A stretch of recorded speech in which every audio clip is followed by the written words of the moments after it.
wangu sina mwoyo wakanaka. Au kutaura chokwadi. Mukuzizwa amai wangu sina mwoyo wakanaka.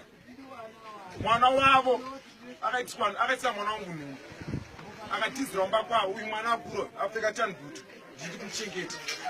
Mukuzwa mwana wangu akaratiswa panze namai avo. Vakarara vachiita weti mujagi. Vakamukama kusina kasodira mwana wangu. Mukuzwa ere. Avana kana senti. Vakanisa pa mwana wangu. Ndakachengeta mwana wangu nemuzukuru wangu kusvika nhasi. Ndorwadziwa zvisingaiti. Saka ndakutorera hama dzekwatumba kuti ndikupai 48 hours. Pa 2 years ndachengeta mwana mapepa ndaitaka. Watch out, muchateerana makatedzana. Garai pasi. Muwirirane ndikupai 48 hours. Mukasawirirana neni. Hondo yachaisipera neni. Nyemwa nenyaya yakaitwa namai avo. Vakandirwadza. Kusvika pekupedzisira.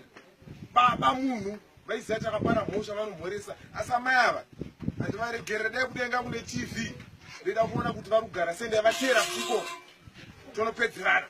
Wozva kumudza kutorwa naMwari sandapedza shungu dzangu. Ndarwadziwa, ndakarwadziwa nezvakaitika. Mwana wangu akaidirwa weti. Weti. Ukadzungurusa weti mujagi so makuseniswa tikupe mwana wangu. Ukupe ma-hours. Kumba kwacho munoridya nemajechi. Ndikutokutaurirai.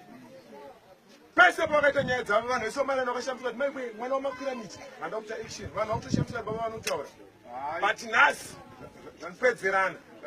Pedzerana kana pane vaenda vauya vasina kudya. You are not eat anything. Unomwaya madhoti. Semadiriro akaitwa mwana wangu momweti. Angara nezvangu ngakuda vachipedzerana.